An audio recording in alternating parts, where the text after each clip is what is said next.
Hoy en día la oftalmología tiene dos problemas básicos a nivel mundial: la miopía y el ojo seco. Y el confinamiento lo que nos ha hecho es, en el fondo, potenciar efectos negativos sobre esos dos parámetros. ¿Y qué hemos hecho en el confinamiento? Pues forzar la vista de cerca, o bien leyendo, o bien ordenadores, o bien móviles, o bien televisiones, y eso a la larga lo que produce es un aumento de la acomodación, un aumento del esfuerzo visual de cerca, y eso está demostrado que induce miopía. Y el segundo es el ojo seco. El ojo seco es un problema que tenemos, cada vez hay más, cada vez las consultas tenemos más pacientes con ojos secos, y el problema en este caso ¿cuál es? Que al forzar la vista de cerca, involuntariamente reducimos el parpadeo, y al reducir el parpadeo potenciamos la sequedad del ojo.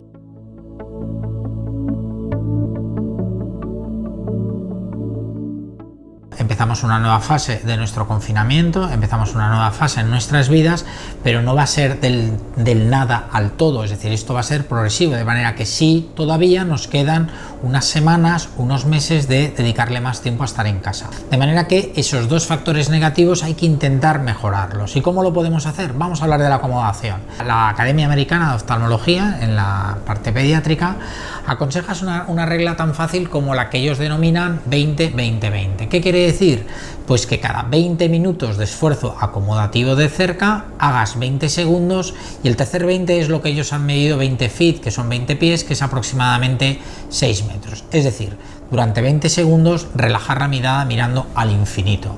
De manera que sí que es bueno, si salimos de casa a pasear, si salimos de casa a relajarnos, si salimos de casa simplemente a que nos dé el sol, es muy bueno intentar mirar al infinito, mirar a lo lejos y no enfocar la vista de cerca, es decir, intentar relajar la acomodación.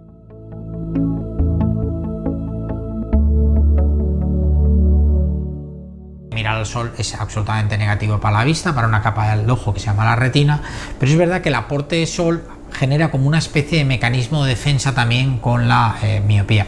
Estoy hablando que el crecimiento de la miopía es especialmente peligroso en los niños, en la gente joven, pero no debemos olvidarnos que el aporte del sol sobre la piel, el medio ambiente, es como un mecanismo de antioxidación que en el fondo nos está siendo beneficioso para nuestra visión.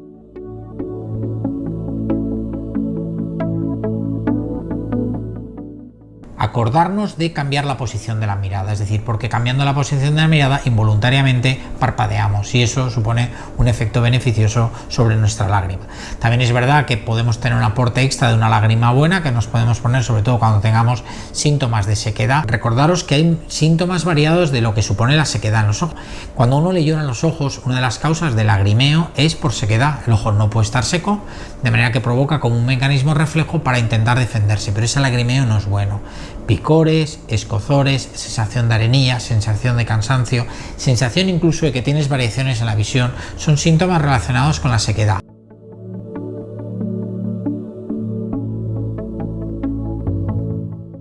Yo quiero transmitir a los pacientes de nuestro departamento que aquellos pacientes que han sido derivados a oftalmología estamos haciendo una revisión absoluta y estricta de sus historias clínicas. Los oftalmólogos responsables de cada paciente revisan las historias y determinan los grados de prioridad a la hora de tener que verse o no verse. De manera que aquellos pacientes que necesitamos verlos, les aconsejamos que vengan a verlos.